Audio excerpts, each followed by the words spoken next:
वह तो ड्रैगन को भी पालतू जानवर बना सकता है। सभी की निगाहें पास ही खड़ी नन्ही काली अजगर पर टिकी थीं, जो अपनी पूंछ हिला रही थी और प्रशंसा की उम्मीद कर रही थी। उनकी आंखों में विस्मय के साथ साथ ईर्ष्या का भी भाव झलक रहा था। लिटिल ब्लैक के शामिल होने से गिल्ड सदस्यों की राक्षसपीटा करने की दक्षता में गुणात्मक उछाल आया। जब भी झील से जानवरों की कोई नई लहर निकलती थी, तो लिटिल ब्लैक को बस आगे दौड़कर 2-3 बार दहाड़ने की जरूरत होती थी। पहले आक्रामक दिखने वाला वह विचित्र जानवर अचानक भेड़ों की तरह शांत हो जाता था और वध के लिए कतार में खड़ा हो जाता था। यह कोई उन्नति नहीं थी, यह एक तरफा नरसंहार था। लिटिल ब्लैक के शानदार प्रदर्शन को देखते हुए अथर्व स्वाभाविक रूप से उसके साथ बुरा व्यवहार नहीं करेगा। उसने आस्था को नियंत्रित किया, भंडारण अंगूठी से मुट्ठी के आकार का एक जादुई क्रिस्टल निकाला और उसे लिटिल ब्लैक के मुंह के पास पेश किया। ओवो! लिटिल ब्लैक ने खुशी से एक चीख निकाली, अपना मुंह खोला और धीरे से जादुई क्रिस्टल को ले लिया। हालांकि उसने जादुई क्रिस्टल को अपनी जीभ से केवल 2 बार चाटा और फिर उसे थूककर आस्था के हाथ में वापस धकेल दिया। उसने एक डकार ली, जिससे ऐसा प्रतीत हुआ कि उसका पेट भर गया था। फिर वह एक साफ पत्थर के पास दौड़ा, कुंडली मारकर बैठ गया, एक आरामदायक स्थिति ढूंढी और गहरी नींद में सो गया। अथर्व ने यह देखा और उसे आश्चर्य नहीं हुआ। संभवतः अंडे के छिलके से मिली ऊर्जा इतनी अधिक थी कि यह छोटा जीव उसे एक बार में पचा नहीं पाया। एक बार जब यह इसे पूरी तरह से पचा लेगा, तो इसकी रैंक में संभवतः एक और महत्वपूर्ण वृद्धि देखने को मिलेगी। अगले कुछ दिनों में इटर्नल नाइट गिल्ड पूरी तरह से एक उन्मत्त लेवलिंग मोड में प्रवेश कर गया। थक जाने पर वे आराम करने के लिए टेलीपोर्टेशन गेट के माध्यम से गिल्ड मुख्यालय लौट आते थे। एक बार विश्राम करने के बाद वे इस नीरस लेकिन अत्यंत कुशल नरसंहार को जारी रखने के लिए तुरंत गुप्त क्षेत्र में लौट आते थे। आस्था की देखरेख में किसी ने भी जरा सी भी लापरवाही करने की हिम्मत नहीं की। हर किसी की रैंक रॉकेट की तरह अविश्वसनीय गति से बढ़ रही थी। महज एक दिन में इटर्नल नाइट गिल्ड के सदस्यों की औसत रैंक मूल 14वीं रैंक से बढ़कर 16वीं रैंक हो गई। यदि यह दक्षता व्यापक रूप से फैल जाए, तो यह पूर्वी सागर शहर के पूरे पेशेवर जगत में उन्माद पैदा करने के लिए पर्याप्त होगा। हालांकि यह झील क्षेत्र राक्षसों के प्रजनन के लिए एक निश्चित स्थान की तरह था।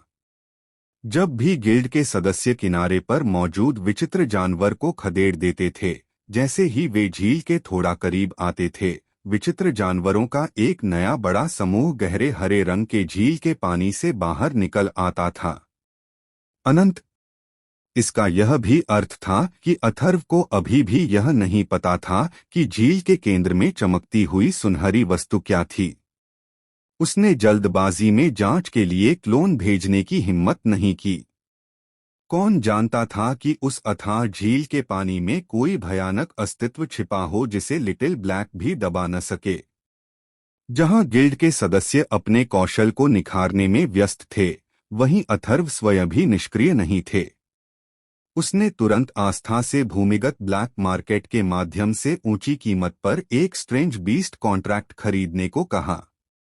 हालांकि लिटिल ब्लैक अब आस्था पर बहुत हद तक निर्भर था और उसके हर आदेश का पालन करता था।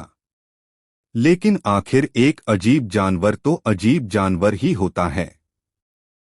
इसके अलावा यह एक अगाध राक्षसी ड्रैगन था जिसमें नरक स्तर के बॉस का टेम्पलेट था। भविष्य में कोई नहीं कह सकता कि इसकी शक्ति में वृद्धि के साथ इसका हृदय स्वभाव बदलेगा या नहीं। माफी से अधिक सुरक्षित आत्मा के स्तर पर पूर्ण बंधन प्राप्त करने के लिए केवल एक विचित्र प्राणी अनुबंध पर हस्ताक्षर करना आवश्यक है। क्या अथर्व इस भावी महान हथियार से पूरी तरह सहज हो सकता है? अनुबंध हाथ में आते ही अथर्व ने आस्था को नियंत्रित करते हुए तुरंत लिटिल ब्लैक को ढूंढने का आदेश दिया, जो एक पत्थर पर गहरी नींद में सो रहा था। वह नीचे बैठ गया और धीरे से उस छोटे बच्चे के सिर पर थपथपाया। लिटिल ब्लैक, जाग जाओ। ओह! लिटिल ब्लैक ने नींद में अपनी आंखें खोलीं और आस्था को देखकर तुरंत स्नेहपूर्वक अपना सिर उसकी हथेली पर रगड़ा। अथर्व ने उसके शांत स्वभाव को देखकर थोड़ी घबराहट महसूस की। यह विचित्र प्राणी अनुबंध दानव स्वामी अनुबंध की तरह जबरदस्ती हस्ताक्षरित नहीं किया जा सकता था। यदि दूसरा पक्ष विरोध करता है तो अनुबंध प्रभावी नहीं होगा और यहाँ तक कि इसके विपरीत परिणाम भी हो सकते हैं। उसने गहरी सांस ली और धीरे धीरे लिटिल ब्लैक के सामने प्राचीन अनुबंध का दस्तावेज खोला। लिटिल ब्लैक, डरो मत। उसने यथासंभव कोमल स्वर में उसे शांत करने का प्रयास किया। यह एक ऐसा अनुष्ठान है जो हमारे रिश्ते को और भी मजबूत बना सकता है। क्या तुम मेरे साथ हमेशा के लिए रहने को तैयार हो? उसने पहले सोचा था कि लिटिल ब्लैक शायद हिचकिचाएगा या विरोध करेगा, लेकिन अप्रत्याशित रूप से यह प्रक्रिया उनकी कल्पना से कहीं अधिक सुचारू रूप से संपन्न हुई। लिटिल ब्लैक ने बस अपना सिर झुकाया और मंद चमकते हुए स्क्रॉल को उत्सुकता से देखने लगा। फिर उसने आस्था की सच्ची आंखों की ओर देखा और फिर उसने अपना पंजा बढ़ाया और धीरे से उसे स्क्रॉल पर दबा दिया। ओह! जैसे कि कह रहे हो, मैं करता करती हूं। अगले ही पल अनुबंध का पत्र अचानक तेज रोशनी से फट पड़ा और अनगिनत सुनहरे प्रतीकों में बदल गया, जिसने आस्था और लिटिल ब्लैक दोनों को घेर लिया। अथर्व को ऐसा लगा मानो किसी गर्म हाथों ने उसकी आत्मा को धीरे से ऊपर उठा लिया हो। एक बिल्कुल नया सुनहरा धागा, जीवन और विश्वास से परिपूर्ण, उसकी आत्मा की गहराई से निकला और लिटिल ब्लैक की आत्मा से मजबूती से जुड़ गया। दानव स्वामी अनुबंध के ठंडे, निरंकुश प्रभुत्ववादी नियंत्रण के विपरीत यह संबंध एक समान, परस्पर निर्भर साझेदारी जैसा था। वह इस समय लिटिल ब्लैक की सभी भावनाओं को स्पष्ट रूप से समझ सकता था। आनंद, निर्भरता और वह अटूट विश्वास। अनुष्ठान समाप्त हो गया। अथर्व के दिमाग में सिस्टम प्रॉम्प्ट की एक श्रृंखला भी गूंज उठी। डिंग! अजीबोगरीब जानवर का अनुबंध सफलतापूर्वक हस्ताक्षरित हो गया है। आपने अगाध राक्षसी ड्रैगन के साथ आत्मा का बंधन सफलतापूर्वक स्थापित कर लिया है। अब आप इसके विस्तृत गुण और कौशल देख सकते हैं। अगाध राक्षसी dragon little black. Rank LV3। स्वास्थ्य 8,00,000,80000। कौशल सूची। निष्क्रिय कौशल, राक्षसी ड्रैगन शरीर स्तर 1, एक मजबूत ड्रैगन कबीले का शरीर धारण करता है। शारीरिक और जादुई प्रतिरोध 500% बढ़ जाता है। स्वास्थ्य पुनर्प्राप्ति गति 1000% बढ़ जाती है। डार्क प्रकार के जादू का प्रयोग करते समय प्रभाव 200% बढ़ जाता है। सक्रिय कौशल, एक ड्रैगन माइट स्तर 1 ड्रैगन वंश की भव्यता से भरी गर्जना करता है, जिससे कमजोर लक्ष्यों पर भय और रोकथाम का प्रभाव पड़ता है। शत्रु इकाइयों के लिए 3 सेकंड तक चलने वाला स्तब्ध प्रभाव उत्पन्न करता है। Cooldown 30 second. सक्रिय कौशल 2 अगाध ड्रैगन श्वास स्तर 1 अगाध शक्ति से युक्त राक्षसी ज्वालाएं निकालता है, जिससे लक्ष्य को वास्तविक क्षति पहुंचती है जो रक्षा को अनदेखा करती है। क्षति का मान मेजबान द्वारा समाहित राक्षसी ऊर्जा की मात्रा पर निर्भर करता है। Cooldown 1 minute. इन तीनों कौशलों के विवरण को देखकर अथर्व की सांसें थम गईं। अरे या वाह! यह निष्क्रिय कौशल व्यावहारिक रूप से एक अमर शरीर के समान था। पहला सक्रिय कौशल एक अघुलनशील, शक्तिशाली भीड़ नियंत्रण कौशल था। दूसरी सक्रिय क्षमता ने रक्षा को पूरी तरह से नजरअंदाज कर दिया और वास्तविक क्षति पहुंचाई। भयानक! यह तो युद्ध के लिए ही बनी एक हत्या की मशीन थी। अब जब अनुबंध पर हस्ताक्षर हो गए थे, लिटिल ब्लैक अथर्व पर और भी अधिक निर्भर हो गया था। लेकिन अब यह पहले की तरह केवल आस्था के प्रति ही स्नेह नहीं दिखाता था, बल्कि इस क्लोन के प्रति भी स्नेह दिखाता था। इसके विपरीत अन्य दानव दासों की तरह यह स्पष्ट रूप से समझ सकता था कि उसका असली स्वामी कौन है।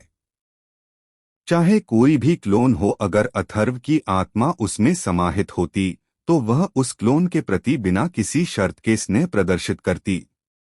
लिटिल ब्लैक के मामलों को निपटाने के बाद अथर्व ने अपना ध्यान एक अन्य अधिक महत्वपूर्ण मामले की ओर मोड़ा। हालांकि गुप्त लोक अच्छा था, लेकिन आखिरकार वह उसका क्षेत्र नहीं था। यहाँ 300 से अधिक गिल्ड सदस्य अपना स्तर बढ़ा रहे थे, इसलिए लक्ष्य बहुत बड़ा था। यदि सिंह परिवार और लियू परिवार के लोग इस क्षेत्र की खोज करते तो उनका पता लगना मुश्किल नहीं होता। सुरक्षा के लिहाज से यहाँ एक बड़े पैमाने पर मायावी संरचना स्थापित करना आवश्यक है। झील के पूरे क्षेत्र को गुप्त क्षेत्र के अन्य भागों से पूरी तरह से अलग करना। अथर्व ने आर्विक सिंह को नियंत्रित किया और एक बार फिर उसे गहन और व्यस्त काम में तल्लीन कर दिया। दर्जनों मील तक फैले एक विशाल मायावी संरचना को स्थापित करना एक टेलीपोर्टेशन संरचना बनाने की तुलना में कहीं अधिक मेहनत का काम था। सौभाग्यवश इल्यूजन फॉर्मेशन भी रैंक 4 स्पिरिट फॉर्मेशन की श्रेणी में आता था। वर्तमान आर्विक सिंह के लिए कठिनाई का स्तर अधिक नहीं था। उन्हें केवल फॉर्मेशन के मूल ढांचे को डिजाइन करना और पहले फॉर्मेशन बेस का निर्माण पूरा करना था। शेष दोहराव वाले काम को स्मार्ट कोर एआई को सौंपा जा सकता है। इस व्यस्तता में दिन-ब-दिन समय बीतता गया। इटर्नल नाइट गिल्ड के सदस्य अपनी रैंक में तेजी से हो रही वृद्धि की खुशी में इतने मग्न थे कि वे खुद को इससे बाहर निकालने में असमर्थ थे। कई क्लोनों ने भी अपने अपने कर्तव्यों का निर्वाह किया और उनके आदेशों का व्यवस्थित तरीके से पालन किया। अथर्व को 2 दिन का दुर्लभ अवकाश मिला था और वह अच्छी तरह से आराम करने वाला था। अचानक उसके दिमाग में एक सिस्टम प्रॉम्प्ट की आवाज सुनाई दी। डिंग! आपके क्लोन मायरियड फॉर्म्स डिवाइन क्राफ्ट्समैन ओएजी को स्काईफायर सिटी के फोर्जिंग गिल्ड से निमंत्रण पत्र प्राप्त हुआ है। निमंत्रण का विषय महान गुरु को हार्दिक निमंत्रण। ओएजी 3 दिन बाद जिया देश के 10 वर्षीय दिव्य स्मिथ भव्य समारोह में भाग लेने के लिए स्काईफायर सिटी गए। क्या आप चेतना पर नियंत्रण करना चाहेंगे? अथर्व ने अपनी आंखें बंद कर लीं। उसकी चेतना ओएजी के शरीर में समा गई। उनके सामने एक स्वागत कक्ष था, जिसमें महोगनी का सोफा था और हवा में चाय की खुशबू फैली हुई थी। सहायक कोमल उनके बगल में खड़ी थीं, सम्मानपूर्वक हाथ जोड़े हुए। गिल्ड मास्टर मनप्रीत सिंह मुख्य सीट पर बैठे थे। उनकी पीठ सोफे के आधे हिस्से को ही छू रही थी, जिससे वे कुछ हद तक असहज प्रतीत हो रहे थे। ओएजी के सामने 2 लोग बैठे थे।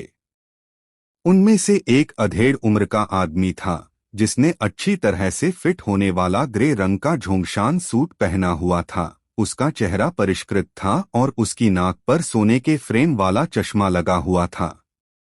उसके बगल में एक युवती बैठी थी। उस महिला के बाल छोटे और करीने से संवारे हुए थे और चेहरे की बनावट नाजुक थी, लेकिन उसकी आंखें किसी तेज धार वाले ब्लेड की तरह तेज थीं।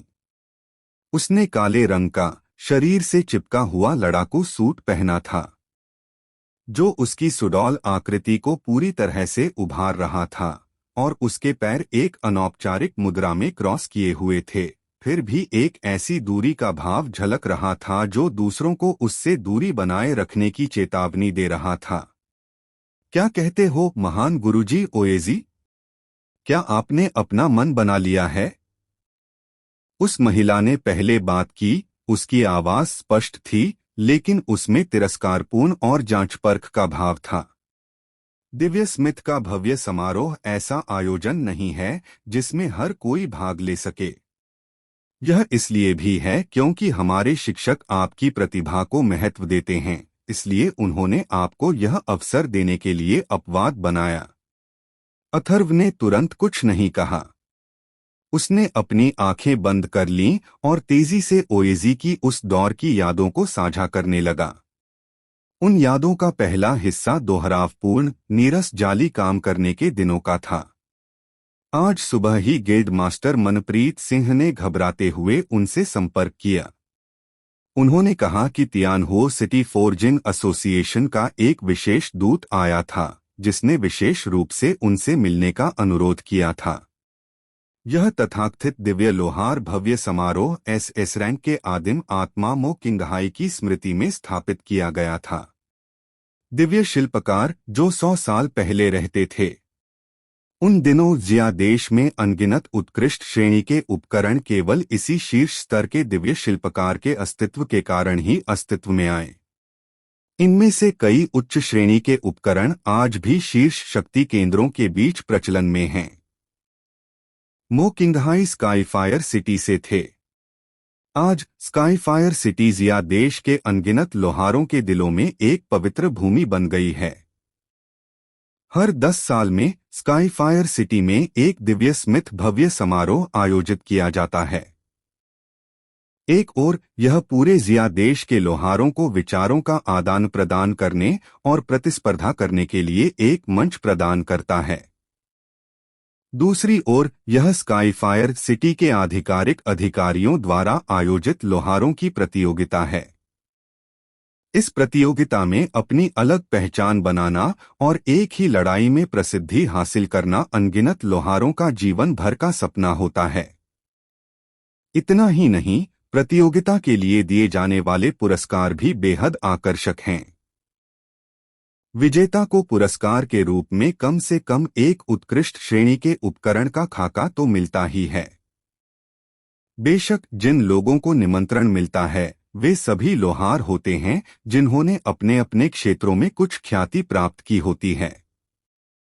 वर्तमान ओएजी भी स्वाभाविक रूप से उनमें से एक थे। वह बहुत छोटा था, फिर भी कुछ ही महीनों में वह प्रसिद्धि हासिल कर चुका था और उसकी प्रतिभा पूरी तरह से प्रदर्शित हो चुकी थी। स्काईफायर सिटी में लोगों की नजरों से बचना उसके लिए मुश्किल था। ओएजी को चुप देखकर उसके सामने बैठी महिला स्पष्ट रूप से अधीर हो गई। उसने अपनी निगाहें मुख्य सीट पर बैठे मनप्रीत सिंह की ओर घुमाईं और उसकी आवाज में दबाव का भाव आ गया। गिल्ड मास्टर मनप्रीत सिंह, दोंगहाई शहर के लोहार संघ के गिल्ड मास्टर के रूप में आपको ग्रेट मास्टर के लिए निर्णय लेने में सक्षम होना चाहिए, ओएजी है ना? क्या वह भाग लेगा या नहीं? हमें स्पष्ट उत्तर दीजिए। मनप्रीत सिंह के माथे पर पसीने की बूंदें थीं। वह इस सम्मानित व्यक्ति के लिए निर्णय लेने की हिम्मत कैसे कर सकता था? उसने अपनी चाय का कप उठाया, फिर उसे नीचे रख दिया। उसके चेहरे पर एक बनावटी मुस्कान थी। हमारा संघ महान गुरु का पूर्ण सम्मान करता है, ओएजी की निजी राय। कृपया धैर्यपूर्वक प्रतीक्षा करें, मुझे विश्वास है कि वह बहुत जल्द उत्तर देंगे।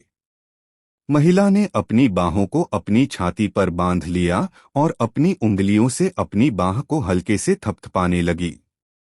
हमें और कितना इंतजार करना पड़ेगा?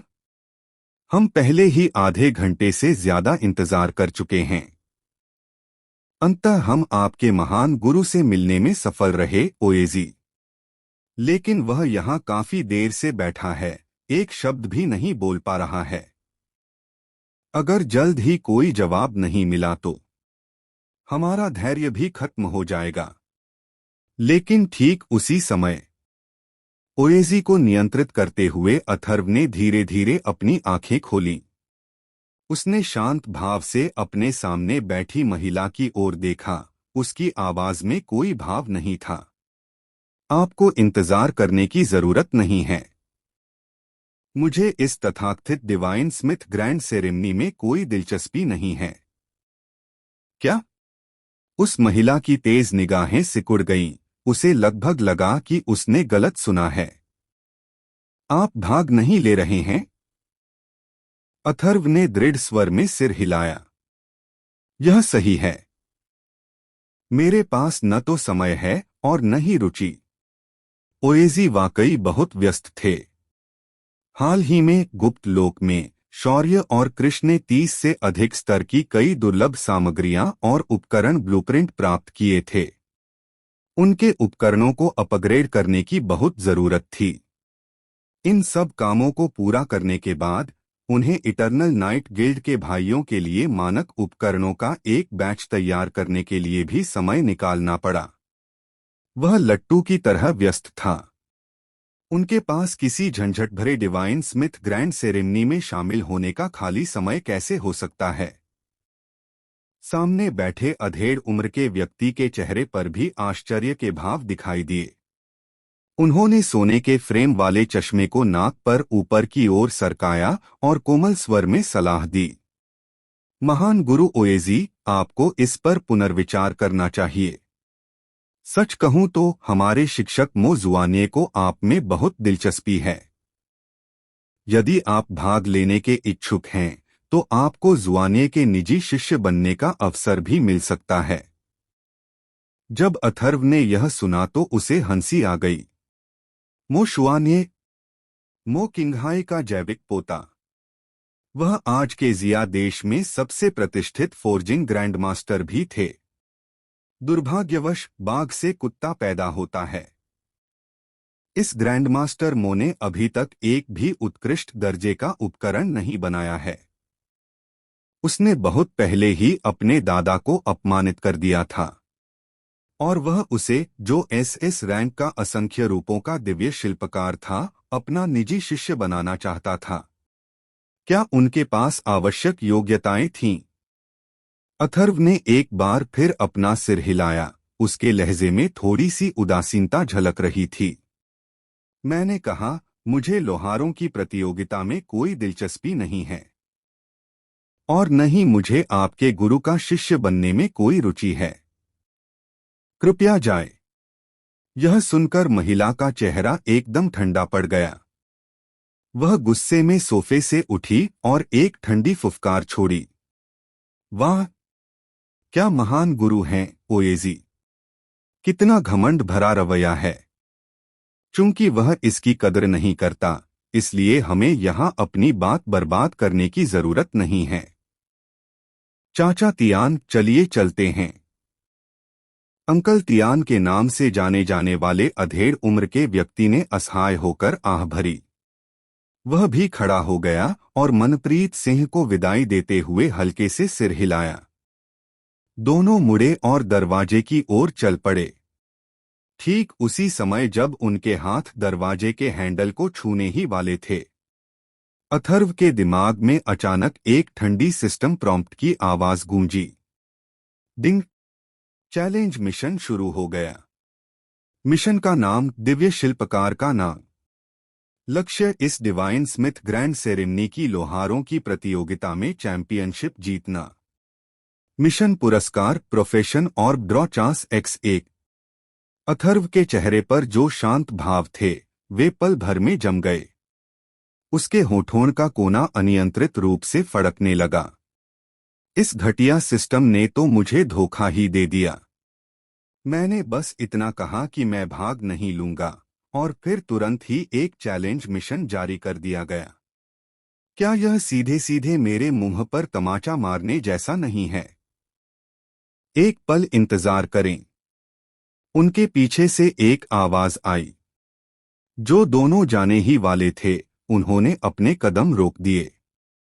वह महिला मुड़ी, उसके चेहरे पर स्पष्ट व्यंग्य का भाव था।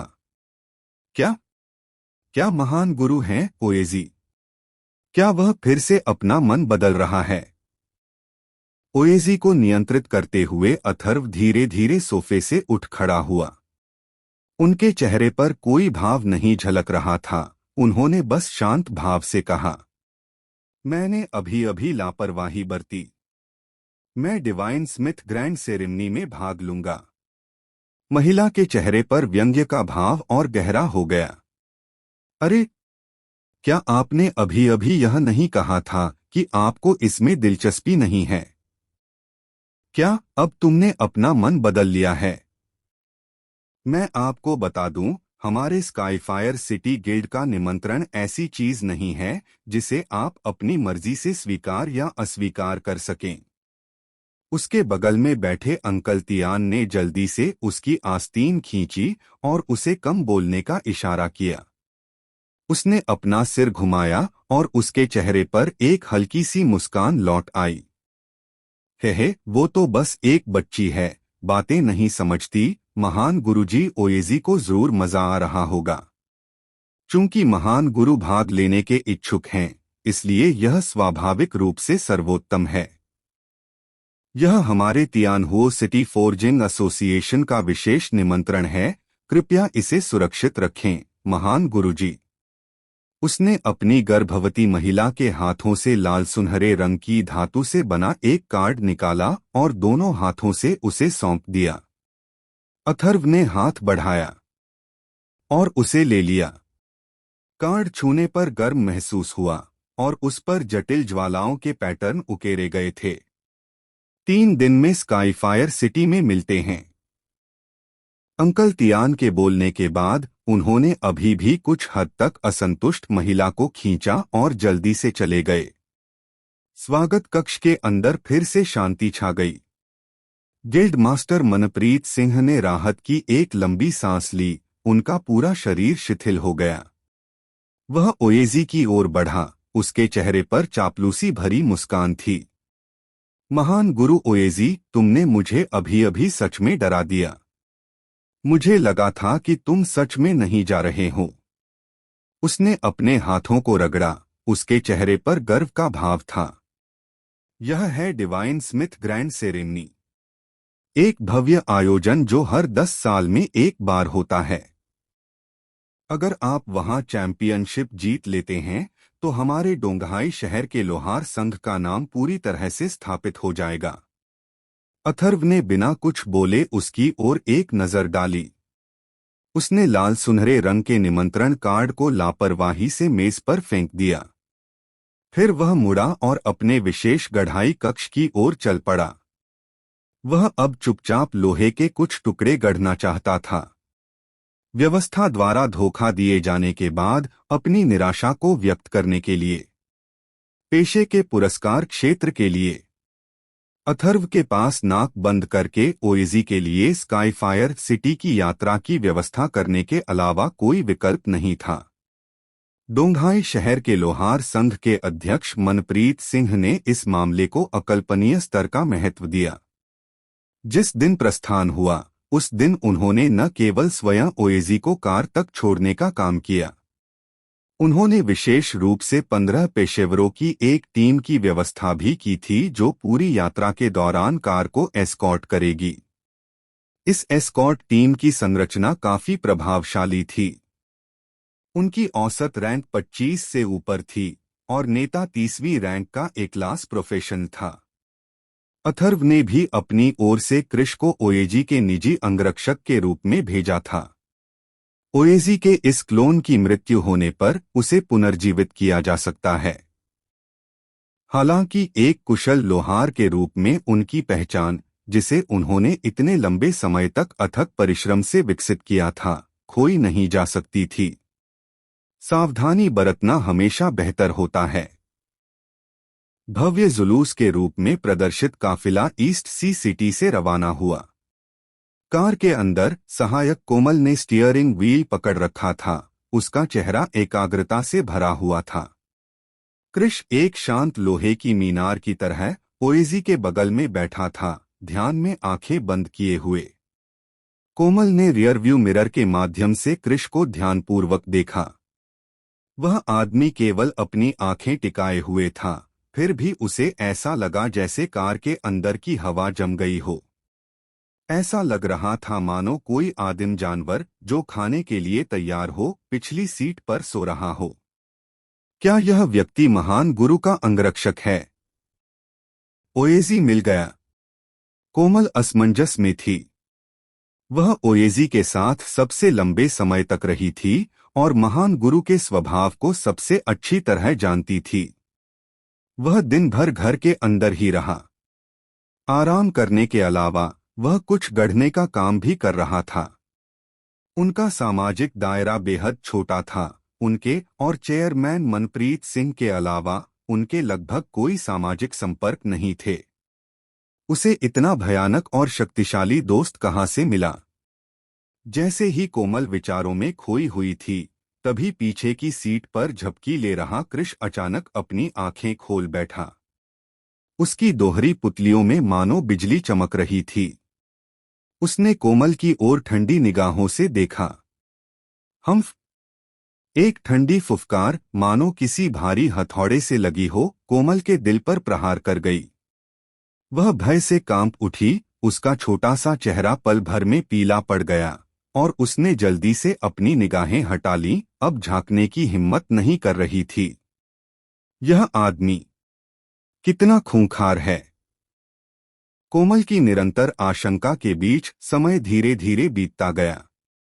पूरे दिन की यात्रा के बाद जैसे ही शाम ढलने लगी, ईस्ट सी सिटी से आया काफिला आखिरकार अपने गंतव्य पर पहुंच गया, स्काईफायर सिटी। वाहन धीरे धीरे शहर में प्रवेश करने लगे। ईस्ट सी सिटी की आधुनिक समृद्धि के विपरीत स्काईफायर सिटी एक इस्पात के शहर की तरह थी, जो औद्योगिक वातावरण से भरी हुई थी। सड़कों के किनारे सजावट के तौर पर हर जगह विशाल गियर और भाप के पाइप दिखाई दे रहे थे। हवा में कोयले और इंजन ऑयल की हल्की हल्की गंध फैली हुई थी। संभवतः आगामी डिवाइन स्मिथ ग्रैंड सेरेमनी के कारण पूरा शहर रोशनी और सजावट से सजा हुआ था और चहल पहल से गुलजार था। सड़क के दोनों किनारों पर रंग बिरंगे झंडे लगे हुए थे। सड़कों पर भी कई कम कपड़े पहने नर्तकियां थीं, जो अस्थायी मंचों पर जोशीले और बेरोकटोक नृत्य प्रस्तुत कर रही थीं। इसी से स्काईफायर सिटी की अनूठी संस्कृति का निर्माण हुआ। काफिला शहर के केंद्रीय चौक से होकर गुजरा। अथर्व ने कार की खिड़की से बाहर देखा और उसे दर्जनों मीटर ऊंची एक विशाल मूर्ति दिखाई दी। वह एक बूढ़ा आदमी था जिसके हाथ में हथौड़ा था और उसकी आंखों में दृढ़ संकल्प झलक रहा था। वह चौक के केंद्र में खड़ा था, जहां से पूरे शहर का नजारा दिखाई दे रहा था। संभवतः यह एक शताब्दी पूर्व के महान दिव्य शिल्पकार मो किंगहाई थे। आधे घंटे बाद काफिला एक बेहद आलीशान होटल के प्रवेश द्वार पर रुका। जैसे ही ओएजी कार से बाहर निकली, एक शानदार सूट पहने और करीने से कंघी किए बालों वाला एक व्यक्ति तुरंत उसका अभिवादन करने के लिए आगे आया। उन्होंने पेशेवर स्तर की मुस्कान बिखेरी और थोड़ा झुककर अभिवादन किया। संभवतः आप महान गुरु हैं, ओएजी, ईस्ट सी सिटी से। आपकी यात्रा लंबी और थका देने वाली रही है। यह कठिन रही होगी। होटल ने आपके और आपकी टीम के लिए सभी व्यवस्थाएं कर दी हैं। कृपया मेरे पीछे आइए। इस समय गुप्त लोक में बहुत दूर अथर्व, जो सदस्यों के स्तर में वृद्धि की निगरानी के लिए शौर्य को नियंत्रित कर रहा था, को एक सिस्टम अधिसूचना प्राप्त हुई। उसने तुरंत अपनी चेतना को ओएजी के शरीर में स्थानांतरित कर दिया। अथर्व ने अपने सामने खड़े विनम्र व्यक्ति की ओर देखा और हल्के से सिर हिलाया। आपको हुई परेशानी धन्यवाद। समूह जल्दी ही व्यवस्थित हो गया। तियानहो सिटी फोर्जिंग एसोसिएशन द्वारा की गई व्यवस्थाएं वास्तव में भव्य थीं। वे स्काईफायर सिटी के सबसे आलीशान होटल में ठहरे हुए थे और हर किसी के पास अपना अलग कमरा था। सब कुछ सुलझ जाने के बाद सूट पहने हुए व्यक्ति ने ओएजी से विनम्रतापूर्वक कहा, महान गुरु ओएजी, आज रात 8 बजे महान गुरु मो ने दूर दूर से आए सभी लोहार उस्तादों के लिए एक स्वागत भोज का आयोजन किया है। दावत भवन होटल की तीसरी मंजिल पर है, कृपया अवश्य उपस्थित हों। अथर्व ने समय देखा। भोज शुरू होने में केवल आधा घंटा शेष था। इसलिए उसने उस व्यक्ति से सीधे तौर पर किसी को उसे वहां ले जाने की व्यवस्था करने के लिए कहा। इस बार अथर्व केवल कृष्ण को ही लेकर आया था। मनप्रीत सिंह द्वारा भेजे गए एस्कॉर्ट दल के बारे में उन्होंने कहा कि वे अपने कमरों में रहें और आराम करें। लिफ्ट से वे तीसरी मंजिल पर पहुंचे। जैसे ही लिफ्ट के दरवाजे खुले, तेज गर्मी की एक लहर बाहर निकल आई। भोज कक्ष के अंदर रोशनी तेज चमक रही थी और आवाजें गूंज रही थीं। अच्छे कपड़े पहने हुए पुरुष और महिलाएं 3 या 5 के समूहों में शराब के गिलास लिए हुए थे और जोर जोर से बातें कर रहे थे। अथर्व की निगाहें पूरे हॉल में घूमती रहीं। उन्होंने पाया कि यहाँ के लोहार कारीगर उनकी कल्पना से कुछ अलग थे। उनमें से कई हट्टे-कट्टे थे, उनकी बाहों की मांसपेशियां उभरी हुई थीं, जो स्पष्ट रूप से दर्शाती थीं कि वे साल भर हथौड़ों और भट्टियों के साथ काम करने के आदी थे। इनमें काफी संख्या में महिला फोर्जिंग मास्टर भी शामिल थीं। उन्होंने सुरुचिपूर्ण संध्याकालीन गाउन भी पहने थे, फिर भी वे अपनी ताकत की भावना को छिपा नहीं सकीं।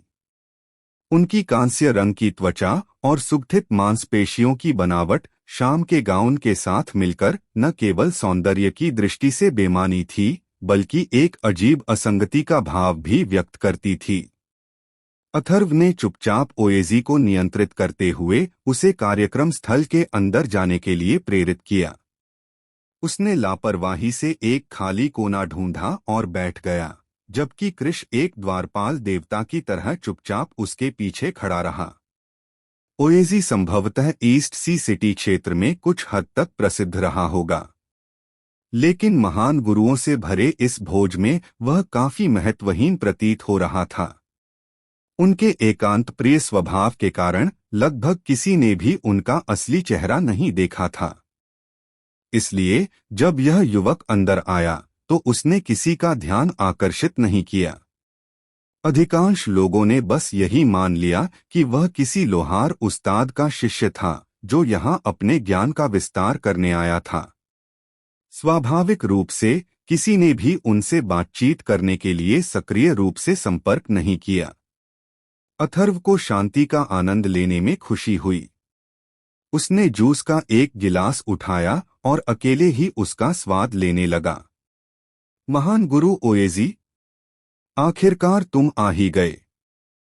उसके बगल में एक जानी पहचानी आवाज सुनाई दी। अथर्व ने देखने के लिए अपना सिर घुमाया। जो व्यक्ति वहां पहुंचा था वह बिल्कुल वही अधेड़ उम्र का आदमी था जिससे वह कुछ दिन पहले ईस्ट सी सिटी में मिला था। उनका उपनाम तियान प्रतीत होता था। वह व्यक्ति मुस्कुराते हुए तेजी से मेज की ओर बढ़ा। महान गुरु ओएजी, हम फिर मिलेंगे। मुझे औपचारिक रूप से अपना परिचय देने की अनुमति दें। मैं तियान गुआंग हूँ, तियानहो सिटी फोर्जिंग एसोसिएशन के पर्यवेक्षकों में से एक। उन्होंने पहले अपना परिचय दिया, फिर थोड़ा झुककर अभिवादन किया। उनके चेहरे पर क्षमा का भाव झलक रहा था। पिछली बार ईस्ट सी सिटी में हमारी युवा मिस ने कुछ आपत्तिजनक बातें कही थीं। मुझे उम्मीद है कि महान गुरु को बुरा नहीं लगेगा। उस लड़की का नाम मो युवेई है। वह चेयरमैन मो की पोती है, जिसे बचपन से ही उसके परिवार ने खूब लाड़ प्यार दिया है, और वह थोड़ी घमंडी भी है, लेकिन उसका इरादा किसी को नुकसान पहुंचाने का बिल्कुल नहीं था। अथर्व ने हाथ हिलाकर संकेत दिया कि सब ठीक है। मैंने इसे दिल पर नहीं लिया। यह देखकर तियान गुआंग ने राहत की सांस ली। उसने जारी रखा, ओह वैसे महान गुरुजी ओएजी, भोज के बाद कृपया थोड़ी देर रुकें। महान गुरु मो आपसे व्यक्तिगत रूप से मिलना चाहते हैं। यह सुनकर अथर्व मन ही मन शिकायत करने से खुद को रोक नहीं पाया। ये महान गुरु मो क्या सच में मुझे अपना शिष्य बनाना चाहेंगे? तभी भोजगृह के प्रवेश द्वार पर थोड़ी हलचल मच गई। भीड़ से घिरा एक व्यक्ति धीरे धीरे अंदर आया। वह व्यक्ति लगभग 30 वर्ष का प्रतीत हो रहा था। उसने सोने के धागे से कढ़ाई किया हुआ सफेद चोला पहना हुआ था और उसकी नाक के नीचे एक विशिष्ट छोटी मूंछ थी। उसके चेहरे पर हल्की सी मुस्कान थी, लेकिन उसकी आंखों में घोर अहंकार झलक रहा था। उनके आगमन के साथ ही पूरे भोजगृह का वातावरण क्षण भर में चरम पर पहुंच गया। असंख्य लोहार कारीगरों, जिनमें पुरुष और महिलाएं दोनों शामिल थे, ने तुरंत अपने शराब के गिलास नीचे रख दिए और उत्सुकता से उनका अभिवादन करने के लिए आगे बढ़े। उनके चेहरे चापलूसी भरी मुस्कानों से भरे हुए थे, मानो वे सफेद वस्त्रधारी व्यक्ति को चंद्रमा के चारों ओर परिक्रमा करते तारों की तरह घेरे हुए हों। महान गुरु नाकामुरा, आप आखिरकार आ ही गए।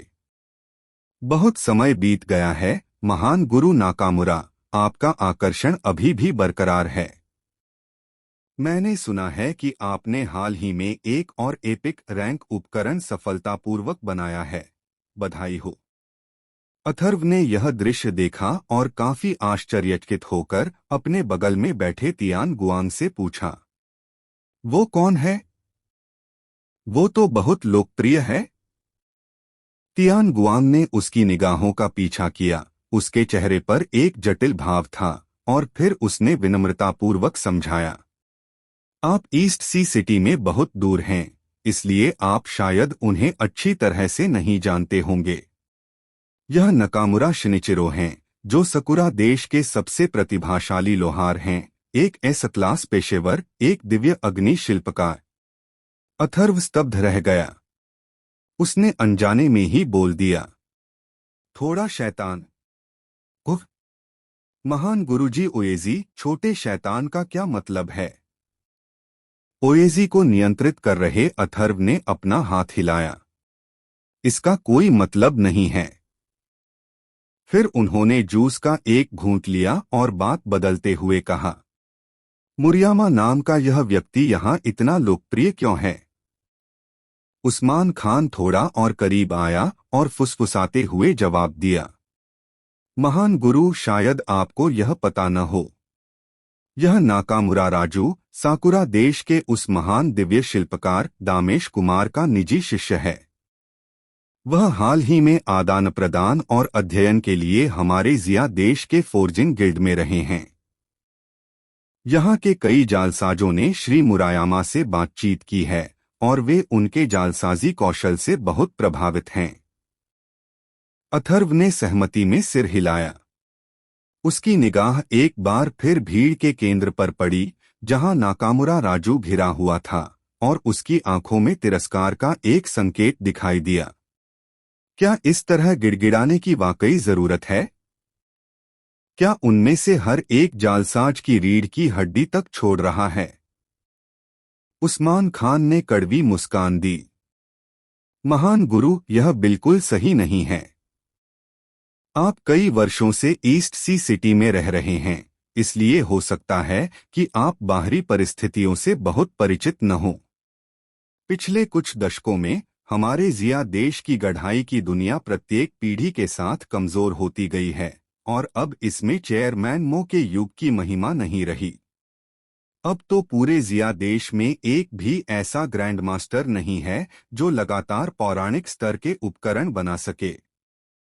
इसके विपरीत दामेश कुमार को छोड़कर सकुरा देश में कम से कम 3 महान गुरु हैं जो पौराणिक श्रेणी की वस्तुओं की सीमा को छू सकते हैं। लड़ाई से जुड़े पेशों में बलवानों का सम्मान किया जाता है। क्या हमारे जीवन शैली से जुड़े व्यवसायों के लिए भी यही बात लागू नहीं होती? यदि आपके कौशल घटिया हैं, तो आपकी पीठ स्वाभाविक रूप से सीधी नहीं रह सकती। अथर्व बिना कुछ बोले सुनता रहा। उसने कप में बचा हुआ सारा रस पी लिया। ठीक तभी सभी का ध्यान अपनी ओर खींच रहे नाकामुरा राजू ने मुस्कुराते हुए अपने सामने मौजूद भीड़ को अलग किया और सीधे भोजघर के दूसरे कोने की ओर चल दिए। सभी ने उसकी निगाहों का अनुसरण किया। उनके चेहरों पर एक अच्छे शो की उम्मीद के भाव दिखाई दे रहे थे। वहां अक्सी वर्मा लाल शराब का गिलास पकड़े हुए कई अन्य युवा महिला जालसाजों के साथ बातचीत कर रही थी। आज उसने अपना हमेशा वाला व्यावहारिक काला लड़ाकू सूट उतार दिया था और वाइन रेड रंग का ऑफ शोल्डर इवनिंग गाउन पहने लंबी पोशाक उसके खूबसूरत सुडौल शरीर से चिपकी हुई थी, जो उसकी आकर्षक आकृति को बखूबी प्रदर्शित कर रही थी। प्रकाश में उसकी गोरी त्वचा एक कोमल आभा से जगमगाती हुई प्रतीत हो रही थी। उसके करीने से संवारे गए छोटे बाल, जिनमें आमतौर पर पाई जाने वाली तीक्ष्णता और अहंकार की कमी हो गई थी, उनमें स्त्रीत्व की कोमलता और शालीनता का स्पर्श आ गया था। उसने स्पष्ट रूप से नाकामुरा राजू को अपनी ओर आते हुए देखा था। उसकी खूबसूरत भौहें लगभग न के बराबर सिकुड़ गईं। नाकामुरा राजू मुस्कुराते हुए उसके पास गया। उसके चेहरे पर एक ऐसी मुस्कान थी जिसे वह पूरी तरह से सज्जनतापूर्ण मानता था, और उसने थोड़ा झुककर अभिवादन किया।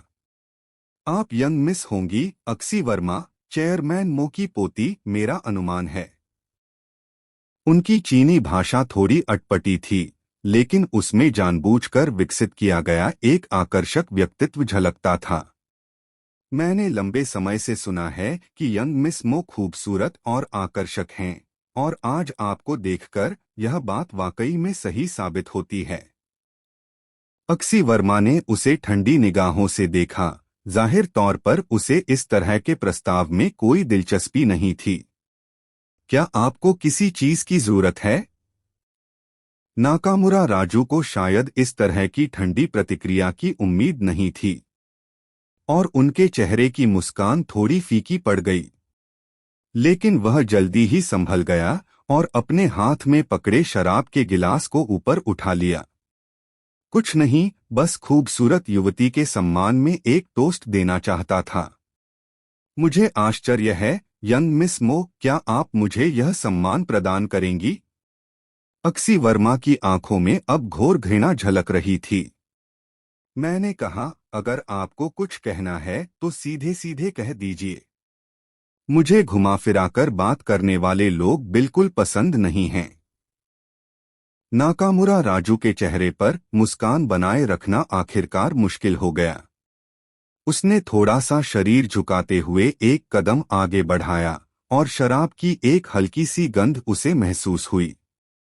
युवा मिस मो, मैं बस आपको पूरी तरह से जानना चाहता था। लोगों से इस तरह दूरी बनाए रखना क्या थोड़ा असभ्य नहीं है? उसके हाथ में शराब का गिलास धीरे धीरे अक्षी वर्मा के करीब आता गया। आसपास मौजूद जालसाज, जो तमाशा देख रहे थे, पहले ही कानाफूसी करने लगे थे। ये अक्सी वर्मा, इसका रवैया बहुत ही घमंडी है ना? मास्टर नाकामुरा की स्थिति क्या है? वह उसे पेय पदार्थ की पेशकश कर रहे हैं, और वह वास्तव में उन्हें सम्मान नहीं दे रही है। आसपास की चर्चाओं को सुनकर अक्सी वर्मा का चेहरा और भी ठंडा पड़ गया। अंततः वह अधीर हो गई। अपना गंदा हाथ हटाओ।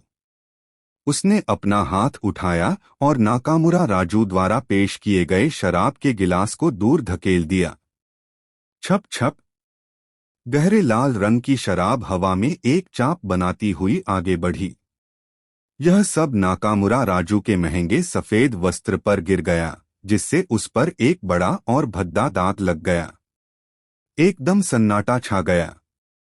इस अचानक दृश्य को देखकर सभी लोग स्तब्ध रह गए। नाकामुरा राजू ने अपनी छाती पर लगे शराब के दाग को देखा। उसके चेहरे से मुस्कान पूरी तरह गायब हो गई थी। उसकी जगह एक उदास भाव आ गया था। छोटी मिस मो, इसका क्या मतलब है? उसकी आवाज बर्फ की तरह ठंडी थी। इससे पहले कि अक्सी वर्मा कुछ बोल पाती, आसपास की भीड़ पहले ही उग्र हो चुकी थी। एक मोटे ताजे जालसाज ने सबसे पहले आगे बढ़कर घबराते हुए नाकामुरा राजू को पोंछने के लिए एक रुमाल निकाला। मास्टर नाकामुरा, क्या आप ठीक हैं? अरे बाप रे, अब क्या किया जा सकता है, इतना सुंदर वस्त्र। उसने अपना सिर घुमाया और अक्सी वर्मा को गुस्से से घूरने लगा। अक्सी वर्मा, तुम हद से ज्यादा आगे बढ़ गए हो। मास्टर नाकामुरा ने आपको पीने के लिए कुछ दिया, और आपने सचमुच गिलास गिरा दिया। क्या तुम में जरा भी तमीज नहीं है? किसी ने तुरंत अपनी बात रखी। बिल्कुल सही। मास्टर नाकामुरा दूर से आए मेहमान हैं। क्या आप मेहमानों के साथ ऐसा ही व्यवहार करते हैं? मुझे लगता है कि चेयरमैन मो ने उसे बहुत लाड़ प्यार दिया है। वह हमेशा घमंडी और दबंग रही है। जल्दी करो। मास्टर नाकामुरा से माफी मांगो। ठीक है, माफी मांगो। आरोप तेज चाकू की तरह अक्षी वर्मा को भेदते हैं। वह पूरी तरह से अचंभित महसूस कर रही थी। उसने अपनी बाहों को अपनी छाती पर बांध रखा था और गुस्से से कांप रही थी। मुझे माफी क्यों मांगनी चाहिए? सबसे पहले उसी ने सबके सामने मुझे परेशान किया। चश्मा पहने एक व्यक्ति ने उपहास किया। तुम्हें परेशान करूं? छोटी मिस मो, तुम खुद को कुछ ज्यादा ही समझती हो। मास्टर नाकामुरा तो बस आपके साथ एक ड्रिंक पीना चाहते थे। यह उत्पीड़न कैसे हो गया? मुझे लगता है तुम कृतघ्न हो। दूसरों की तो इज्जत करते हो लेकिन खुद इज्जत नहीं लेते।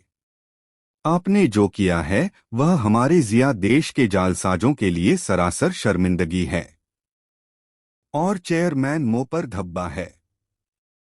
नाकामुरा राजू ने अक्सी वर्मा को देखा, जिस पर भीड़ हमला कर रही थी। उसकी आंखों में जीत की एक झलक दिखाई दी। उसने अपना हाथ उठाया और उसे नीचे दबाया, मानो वह उदारता का भाव दिखा रहा हो। कोई बात नहीं, कोई बात नहीं। सब लोग यंग मिस मो को दोष मत दीजिए। शायद मैं कुछ ज्यादा ही रूखा हो गया था। ये तो बस एक कपड़ा है, इसमें कोई बड़ी बात नहीं है। उनके शब्दों ने अक्सी वर्मा के अनुचित व्यवहार को और भी पुष्ट कर दिया। अक्सी वर्मा आमतौर पर काफी तेज जुबान वाली और जिद्दी थी, लेकिन वह अभी भी एक छोटी लड़की थी। इतने सारे लोगों को अपने खिलाफ बोलते देख उसकी आंखें तुरंत लाल हो गईं। आंखों में चमकते हुए आंसू उमड़ आए, जो गिरने से हठपूर्वक इनकार कर रहे थे। उसे ऐसा लगा जैसे उसे बहुत बड़ा दुख पहुंचा हो। उसे समझ नहीं आ रहा था कि लोगों का यह समूह किसी बाहरी व्यक्ति को उसे परेशान करने में मदद क्यों करेगा। दूर से ही उस्मान खान ने गहरी आह भरी। उसका चेहरा बेबसी से भरा हुआ था। वह मध्यस्थता करने और मामले को सुलझाने के लिए आगे बढ़ने ही वाला था, लेकिन तभी एक हाथ धीरे से उसके कंधे पर टिक गया। उस्मान खान ने पीछे मुड़कर देखा और उसकी नजरें शांत आंखों के एक जोड़े पर टिक गईं। उसने देखा कि ओएजी कुछ देर बाद खड़ी हो गई थी। अगले ही पल ओएजी ने एक कदम बढ़ाया, बिना किसी हड़बड़ी के भीड़ को पार करते हुए, और अक्सी वर्मा के पास चली गई। उसने नाकामुरा राजू की ओर एक नजर तक नहीं डाली, बल्कि उसने आक्रोशित देशवासियों के समूह पर सरसरी नजर डाल दी। फिर उसने इतनी नीरस आवाज में बात की जिसमें कोई भावना नहीं थी। मैं आप कुछ लोगों से बात कर रहा हूं। क्या तुम्हारी आंखें पूरी तरह अंधी हैं? शोरगुल से भरा भोज कक्ष पल भर में शांत हो गया। अचानक प्रकट हुए इस युवक को देखकर सभी लोग अचंभित रह गए। जिस मोटे आदमी ने सबसे पहले अक्सी वर्मा पर आरोप लगाया था, उसने भौहें चढ़ा लीं। आप कौन हैं? क्या आपको यहां बोलने का अधिकार है? अथर्व ने उसे नजरअंदाज कर दिया। वह शांत भाव से अपना काम करता रहा। यह स्पष्ट रूप से साकुरा देश का पोता ही है, जो दिन दहाड़े यंग मिस मो को परेशान कर रहा था। आप लोगों ने न केवल उसे रोका नहीं, बल्कि आपने उसे बोलने में मदद भी की। अब आप वास्तव में यंग मिस मो को उससे माफी मांगने के लिए मजबूर कर रहे हैं। उसकी आवाज तेज नहीं थी, लेकिन ऐसा लग रहा था जैसे लगातार थप्पड़ पड़ रहे हों, जो हर किसी के चेहरे पर लग रहे हों। पोता? नाकामुरा राजू का चेहरा पल भर में पीला पड़ गया। उसने अथर्व को घूरकर देखा, उसकी आंखों में भयावहता थी। अथर्व ने अब भी उसकी तरफ नहीं देखा। उसने केवल जालसाजों की ओर देखा जिनके चेहरे गुस्से से लाल थे। वे क्रोधित थे, लेकिन बोलने की हिम्मत नहीं कर रहे थे। उनके होठों पर एक तिरस्कार भरी मुस्कान थी। मैं आपसे कुछ पूछना चाहता हूँ। आप सभी, क्या तुम सब उसके कुत्ते हो? कुत्ते? तुम हमें कुत्ते कह रहे हो? अथर्व की शांत आवाज उबलते तेल के बर्तन में जलती हुई डायनामाइट की छड़ी गिराने जैसी थी। पूरा भोज कक्ष तुरंत ही उत्साह से भर गया। जो लोहार अक्सी वर्मा को खुद को मूर्ख साबित करते देखने का बेसब्री से इंतजार कर रहे थे, अब उनके चेहरे गुस्से से लाल हो गए थे और वे उसे घेर कर खड़े हो गए थे। क्रोधित निगाहें तेज तलवारों की तरह सामूहिक रूप से अथर्व की ओर उठीं। यहाँ तक कि अक्सी वर्मा ने भी पास ही खड़ी ओएजी को कुछ आश्चर्य से देखा। वह इसे समझ नहीं पाई। कुछ दिन पहले ईस्ट सी सिटी में जब उसने उसे डिवाइन स्मिथ ग्रैंड सेरेमनी में भाग लेने के लिए आमंत्रित किया, तो यह ओएजी नाम का व्यक्ति स्पष्ट रूप से मौन था, लंबे समय तक एक भी शब्द बोलने में असमर्थ था। आज वह एक अलग व्यक्ति की तरह कैसे हो सकता है? वह न केवल हाजिर जवाब था, बल्कि खुलकर गाली गलौज भी करता था। अथर्व का अक्सी वर्मा को उसकी विकट परिस्थिति से बाहर निकालने में विशेष रूप से कोई इरादा नहीं था। उन्हें साकुरा देश के लोग बिल्कुल पसंद नहीं थे, चाहे इस जीवन में हो या अंतिम जीवन में। बच्चे, तुम आखिर आए कहां से? अपनी बाह पर ज्वाला का प्रतीक चिन्ह गुदवाए हुए एक हट्टे-कट्टे आदमी ने सबसे पहले आगे बढ़कर नेतृत्व किया। उसने अथर्व की नाक की ओर उंगली करके चारों ओर थूक दिया। तुम किस तरह के तुच्छ इंसान हो? तुम्हारी हिम्मत कैसे हुई यहाँ ऐसी बकवास करने की? क्या आपको पता है यह जगह कहाँ है? क्या आपको पता है हम कौन हैं? अरे बदतमीज, तुम्हारी हिम्मत कैसे हुई हमें कुत्ते कहने की? ओएजी को नियंत्रित करते हुए अथर्व ने उत्तेजित भीड़ का सामना किया और उसके चेहरे पर भय का कोई निशान नहीं था। उसने शांत भाव से उस हट्टे-कट्टे आदमी की ओर देखा और जवाब दिया। कुछ गलत बोला? उसने अपना हाथ उठाया और अपने चारों ओर मौजूद आक्रोशित चेहरों पर एक नजर घुमाई। उनकी आवाज तेज नहीं थी, लेकिन वह स्पष्ट रूप से सभी के कानों तक पहुंच गई। यह जिया देश है, सकुरा देश नहीं। तुम सब जिया देश के लोहारों का समूह हो, अपनी पूंछ हिलाते हुए और सकुरा देश के एक आदमी की चापलूसी करते हुए। वह पादता है और आप सभी को लगता है कि उसकी गंध अच्छी है। उस पर शराब का गिलास गिर जाता है और आप उससे भी ज्यादा चिंतित हो जाते हैं जितना कि अपने पिता की मृत्यु होने पर होते हैं। अब तुम बताओ, अगर तुम कुत्ते नहीं हो तो फिर क्या हो? इन शब्दों ने वहां मौजूद सभी लोगों को स्तब्ध कर दिया। उनके चेहरे कभी हरे तो कभी पीले पड़ गए। वे उसका खंडन करना चाहते थे, लेकिन उन्हें ऐसा करने का कोई कारण नहीं मिला। अंत में वह मोटा आदमी जिसने सबसे पहले अक्सी वर्मा पर आरोप लगाया था, उसका चेहरा लाल हो गया और उसने जोरदार ढंग से बहस की। तुम बकवास कर रहे हो। हम तो बस मास्टर नाकामुरा के लोहार के कौशल की प्रशंसा करते हैं। हम उनसे दोस्ती करना चाहते हैं और उनसे सीखना चाहते हैं, बस इतना ही। किसी ने तुरंत सहमति जताते हुए अपनी राय व्यक्त की। उससे दोस्ती करूं? यह सुनकर अथर्व जोर से हंस पड़ा, मानो उसने दुनिया का सबसे बड़ा मजाक सुना हो। हाँ हाँ हाँ हाँ। शांत भोज कक्ष में उनकी हंसी विशेष रूप से कर्कश थी। उसने अपनी हंसी पर काबू पाया और उसकी आंखें तुरंत तेज हो गईं। तो मैं आप सभी से पूछना चाहता हूं, क्या आप हमारे जिया देश और सकुरा देश के बीच के संबंध को नहीं जानते? 100 साल पहले किसके लोहे के खुरों ने हमारे पहाड़ों और नदियों को रौंदा था? हाल के वर्षों में सीमा पर हमारे सैनिकों के साथ लगातार झड़प और संघर्ष कौन कर रहा है? मोर्चे पर शहीद हुए नायकों की हड्डियां अभी ठंडी भी नहीं हुई हैं। तुम लोग जो पीछे रहकर अपनी जान की कीमत पर खरीदी गई शांति का आनंद ले रहे हो, न केवल अपने देश की सेवा करने के बारे में नहीं सोचते, बल्कि दुश्मन के साथ मेलजोल भी रखना चाहते हो। मैं आपसे पूछता हूँ, क्या आपका दिमाग पानी से भरा हुआ है? पूछताछ से मोटे आदमी का चेहरा लाल हो गया और उसने हठपूर्वक जवाब दिया, ये तो लड़ाकू पेशेवरों का काम है। हम जैसे जीवन शैली प्रेमी पेशेवरों से इसका क्या लेना देना है? हमारा लक्ष्य है ढलाई तकनीकों में सुधार करना, कला का उदात्तीकरण करना। बिल्कुल सही। ढलाई की कोई राष्ट्रीय सीमा नहीं होती। हम ढलाई के परम गहन सत्य की खोज में लगे हैं। मूर्ख! अथर्व ने लोगों के इस समूह को देखा। उसकी आंखों में केवल दया भाव भरा हुआ था। बिल्कुल ही हद से ज्यादा बेवकूफ। यह तो जाली दस्तावेज राष्ट्रीय सीमाओं को नहीं जानता वाली बात है। तो मैं आपसे फिर पूछता हूं, क्या आपके द्वारा निर्मित उपकरणों की कोई राष्ट्रीय सीमाएं हैं?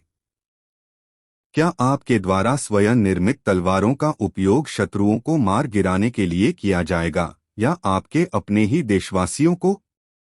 अगर एक दिन सकुरा देश की सेना एक बार फिर हमारे जिया देश की धरती पर कदम रखे, क्या वे तुम्हारे लिए कोई अपवाद बनाएंगे?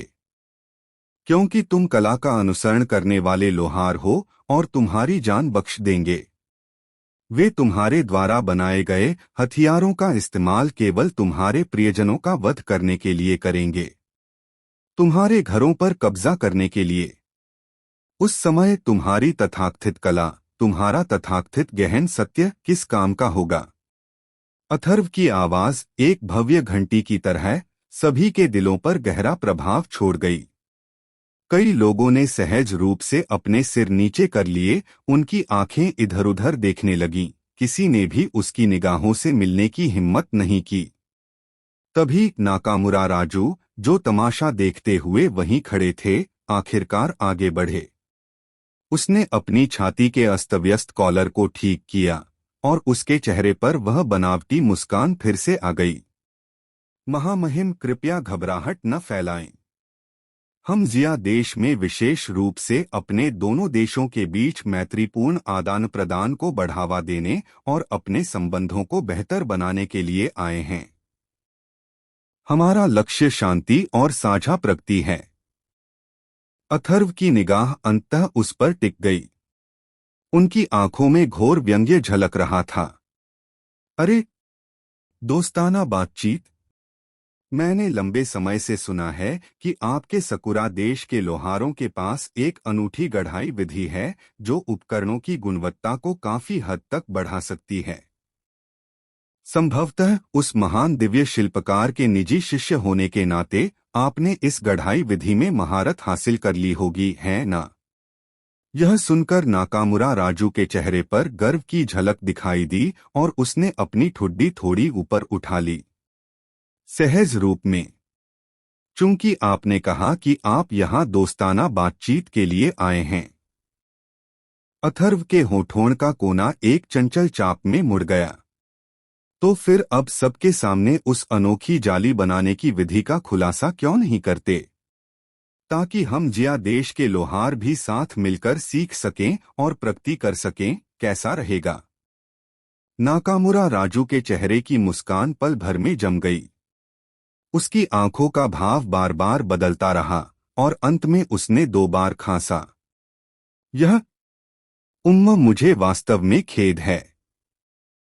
यह मेरे गुरु की गुप्त तकनीक है जिसे बाहरी लोगों को नहीं बताया जाना चाहिए। तो फिर तुम मुझसे किस बारे में बात कर रहे हो? अथर्व ने बिना किसी औपचारिकता के उनकी बात काट दी। तुम तो बुनियादी चीजें भी साझा करने को तैयार नहीं हो और तुम तो बड़े दोस्ताना आदान प्रदान की बात कर रहे हो। मुझे लगता है कि तुम सिर्फ भ्रमित होने का नाटक कर रहे हो, जिया देश में हम पर चाल चलने की कोशिश कर रहे हो। आप? इस जवाब को सुनकर नाकामुरा राजू अवाक रह गया और उसका चेहरा बैंगनी लाल हो गया। अंततः किसी से इसे और बर्दाश्त नहीं हो सका। पर्याप्त। टैटू वाले उस ताकतवर आदमी ने, जिसने पहले उसे उकसाया था, फिर से छलांग लगा दी।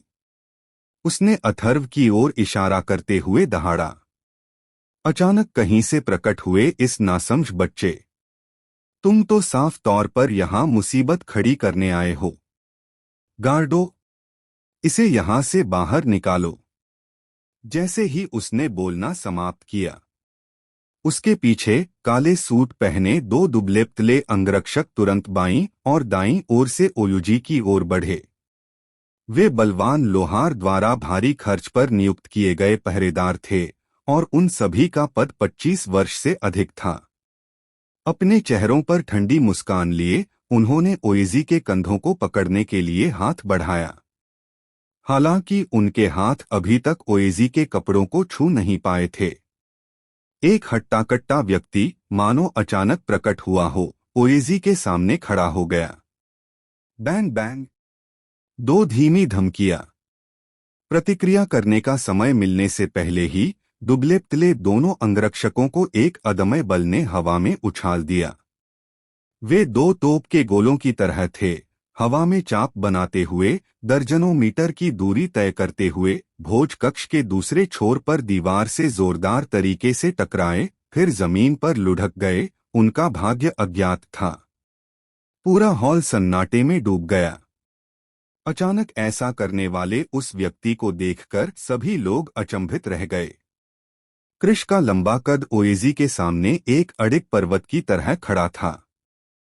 असीम प्रभुत्वशाली ऊर्जा से भरी उनकी भारी पुतलियां धीरे धीरे पूरे हॉल में फैल गईं। अंत में उसने ठंडी, भावहीन आवाज में बात की। मैं देखना चाहता हूं कि कौन हिलने की हिम्मत करता है। केवल 5 शब्द, लेकिन वे 4 अदृश्य भारी हथौड़ों की तरह थे, जो हर किसी के दिल पर जोरदार प्रहार कर रहे थे। उसके एस रैंक के भयावह दबाव से वहां मौजूद सभी लोगों की धड़कन तेज हो गई और उनकी सांसें कठिन हो गईं। किसी को इसकी उम्मीद नहीं थी।